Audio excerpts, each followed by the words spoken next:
Magandang hapon po mga kabayan. Ayan po si Lola Leonora dito po sa bayan ng Rosario, La Union mga kabayan, ano.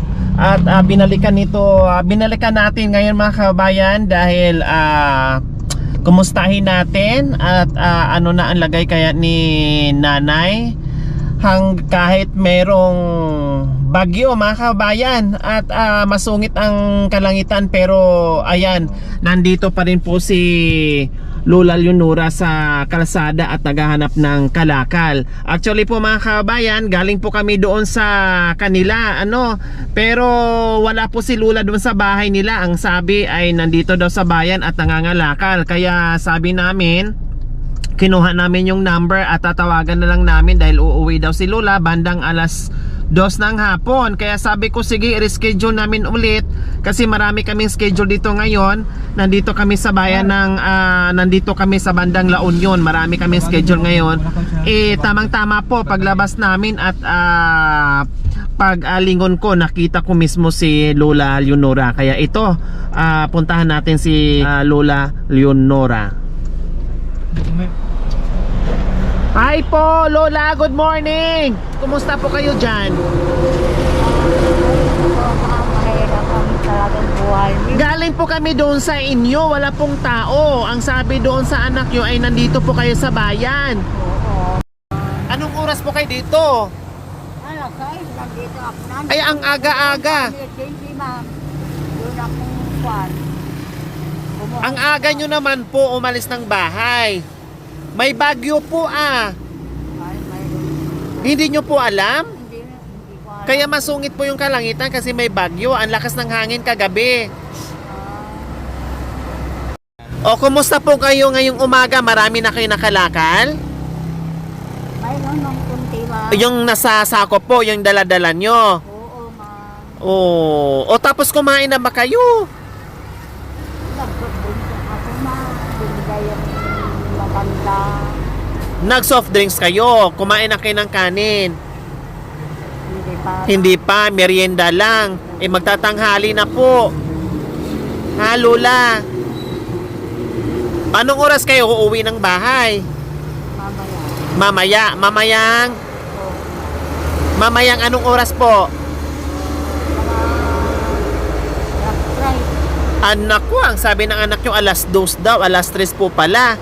Buti na lang at paglingon ko, kayo po ang nakita ko. Okay, sige, bababa po ako, Lola, ha?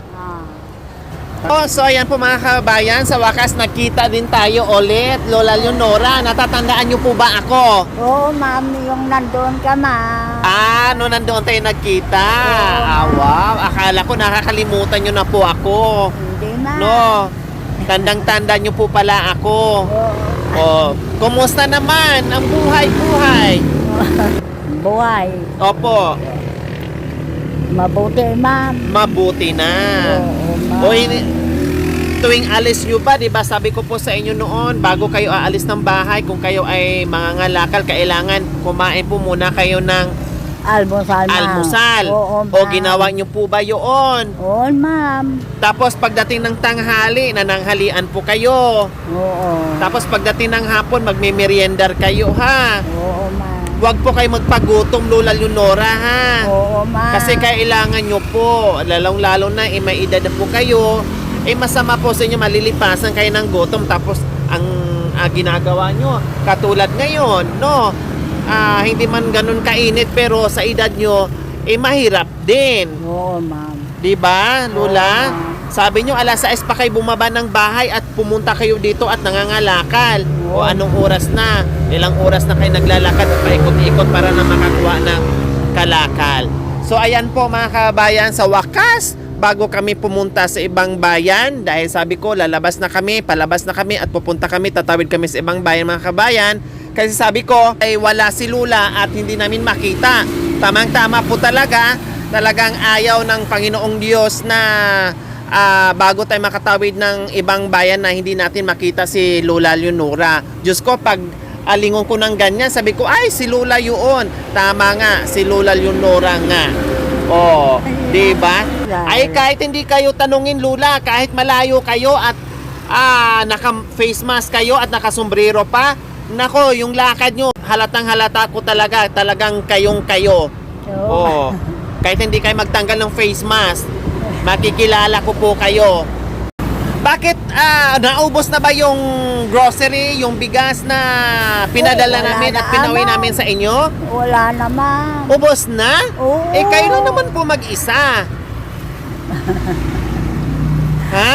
May apo ko, ma. May apo. Ay, Oo. opo nga. Ay, tama nga po pala. Yung apo yung nakasama nyo. Oo. No?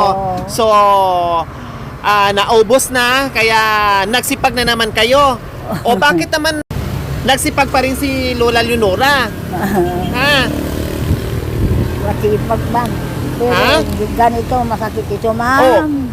oo nga po. Eh, masakit na pala yung tuhod nyo. Bakit pinipilit nyo pa rin magtrabaho, mangangalakal? Eh, baka mamaya, wag naman sana madapa kayo. Kasi sabi nyo, panay haplos kayo sa tuhod nyo, sumasakit na. Sabi ko yung apo ko, hindi ka pa pumunta, Lola, at kawawa ka. Opo, Eh, tama po yung sabi ng apo nyo. Tapos, yung kwan, maraming kotse. opo, delikado. Oo, sinabi ko, sa kwan lang, hindi ko. Sa tabi lang po kayo. Oo, Doon kami galing sa inyo at ayos naman ang buhay ng anak nyo, isa doon sa napuntahan namin. Bakit ayaw nyo pong tumira doon?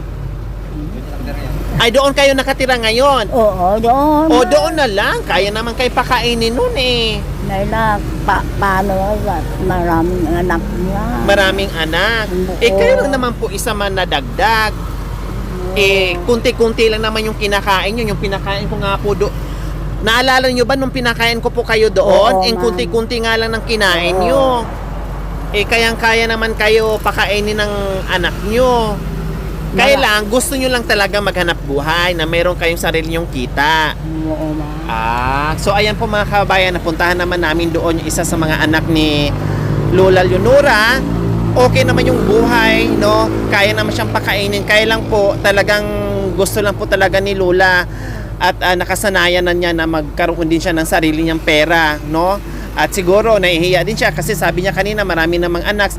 Ang kagustuhan siguro ni Lola ay kahit papaano makatulong din siya doon sa pangangailangan sa loob ng bahay, no, na ayaw niyang magiging pabigat. So ganyan po talaga ang mga nanay, mga lula natin, no, kahit anong pigin natin, kahit kaya natin silang pakainin, pero gumagawa po talaga ng paraan kung paano din sila kumita ng pera. Yun nga lang, nakakatakot, no, at wala pa namang kasama, nakakatakot dahil matanda na at iniinda na niya yung kanyang tuhod. Baka mamaya kasi hindi natin alam yung disgrasya. Wag naman sana ay madapa, matulisod, yung ganun. Tapos imbis na makalakad, yun na magiging dahilan na hindi na makalakad, no? Dahil ang matanda ay iba na, marurupok na ang mga kaso-kaso. Madali nang mabali, no? Madali nang magkasakit, kaya mahirap po talaga. Okay? Sa hapong ito, Lola, meron kaming surprise muli sa inyo. Nako, ma. Salamat, ama. Salamat.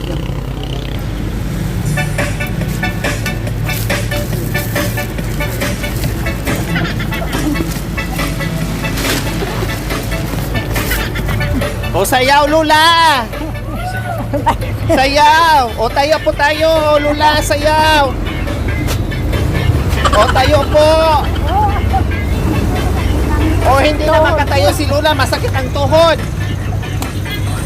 Pero nakakalakad ng kay layo-layo. Oh yes, ano yan mga Ruhilios? Parehas kami ni Lola. Masakit ang tuhod namin ni Lola kaya hindi kami makasayaw ng maayos.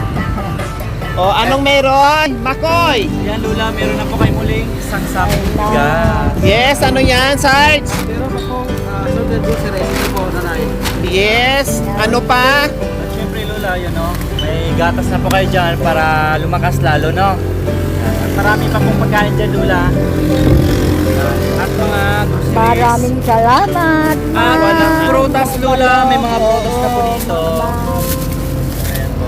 Oo, salamat. So ayan po mga kababayan, syempre magpapasalamat tayo sa ating sponsors from Ma'am Marilo Hudson Temporal. Ayan, nagpaabot po ng 5,000 mga kababayan at nag-request po na ito po yung bilhin natin, bigas at groceries.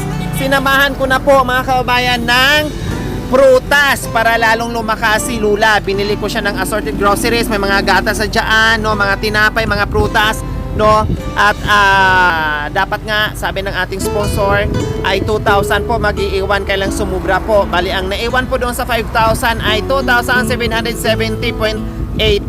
So ayan po mga kababayan, nandito rin po yung ating resibo. Gaya ng ating nakagawian ay mapupunta at naipadala natin sa ating sponsor kung saan po napunta yung kanilang padala. So Lola Leonora, bukod dyan sa assorted groceries at bigas, meron ka pang cash na naiwan, 2,770.18. 1,000, 2,000, 2,5, 2,6, 2,7, wala tayong barya, so 2,800 po lahat. Maraming salamat po muli from Ma'am Marilo Hudson Temporal. Maraming salamat po sa inyong ginintoang puso na talagang malaking tulong ito kay Lola Leonora. Magpahinga kayo Lola Leonora ha. Huwag po muna kayong pumunta dito at mga lakal. Kasi ngayon nga nakaupo kayo dyan, halos hindi na kayo makatayo dahil sumasakit yung inyong tuhod. Kaya ito please po Lola, makinig po kayo sa akin. Ayaw ko po muna kayo magtrabaho at pumunta dito sa bayan para mga lakal. Magpahinga po muna kayo hanggat maaari, 1 linggo, 2 linggo. Hindi nyo ito mauubos. Kahit 1 buwan pa, kahit 2 kayo sa apo nyo, kayang-kaya. Hindi po yan mauubos. Ha, Lola Leonora? O ngayon po, ano po ang mensahe nyo sa mga biyayang dumating ngayong hapon? Marilo, salamat kayo anak ko. Pagkalo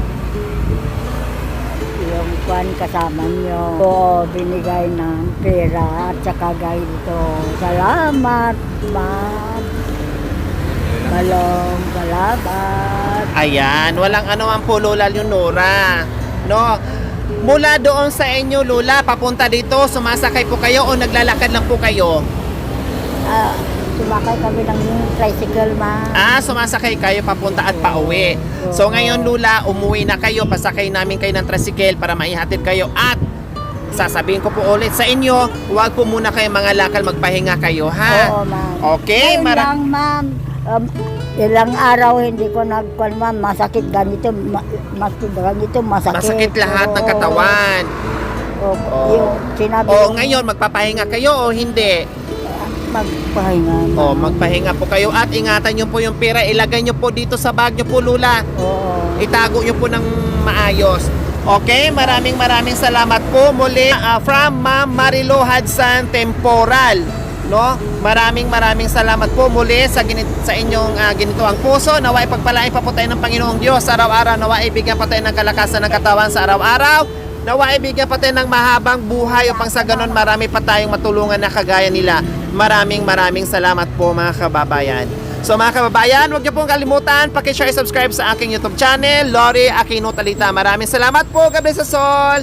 Bye, Lola Leonora. Masaya na ba si Lola Leonora? Tama. Masaya na po kayo? Oo ma'am. Masaya na. Hindi ka naman ang bigay. Ayan. So ayan po mga kababayan, no? Maraming salamat. At tuloy-tuloy po yung ating misyon at pasensya na medyo na-delay yung ating pagpunta at paghatid dito sa kinaukulan dahil umuwi po tayo ng Negros Occidental. So pagbalik natin dito sa Pangasinan mga kabayan, unti-unti natin binalikan yung mga nakabinbin ng mga schedules natin dito sa Pangasinan, kaya pasensya po, hindi bali po mauubos at magagawa natin yan ng paraan. Kaya maraming salamat po sa inyong lahat. Lola, anong binigay po sa inyo kanina Lola? Yung May nagbigay na po sa kanya, madam. ito ang bigay. Ano yan? Papaya, fresh papaya. Tapos ano pa? Ilagay ko na dito. Opo, tapos ano pa po ang binigay? Binigay pa sa akin ng saging. Wow, ang sarap! O tapos ano pa? Ano pang binigay? Ito na lang pa. Okay. So ilaga nyo po yan mamaya, Lola, pagdating nyo, pang merienda nyo mamayang hapon. Maganda yan, healthy yan sa katawan. Tamang-tama po yan sa inyo, ha? Ayan. So ayan po si Lola, habang nangangalakal, nabigyan ng fresh na papaya at masarap na saba na saging.